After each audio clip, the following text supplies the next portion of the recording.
Hello friends, back to my channel. তোমাদের সবাইকে স্বাগত অলকা ব্লগে। তোমরা কেমন আছো? আশা করছি তোমরা ভালো আছো, আমিও ভালো আছি।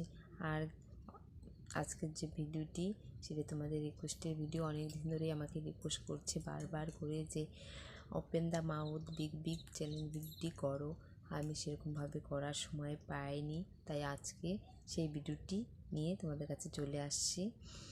আর দেখো, ঠান্ডা পড়ে গেছে, আমি চাদর গায়ে দিয়ে নিয়েছি। আর তোমাদের ওখানে কেমন ঠান্ডা পড়েছে তোমরা অবশ্যই কমেন্ট করে জানাবে। আমাদের এখানে ভালো ঠান্ডা পড়ে গেছে। আর ভিডিওটি তোমরা নো স্কিপ করে পুরো ভিডিওটি দেখবে। দেখে যদি ভালো লাগে অবশ্যই লাইক কমেন্ট শেয়ার করবে। আর আমার চ্যানেল যদি নতুন হয়ে থাকে অবশ্যই সাবস্ক্রাইবটা করে নিবে, যাতে আমার ভিডিও সবার প্রথমে তোমরা দেখতে পাও, তার জন্য। তাই চলো ভিডিওটি শুরু করি, আর তোমরা সঙ্গে থাকো, দেখতে থাকো। আমি এখন ভিডিওটি শুরু করছি।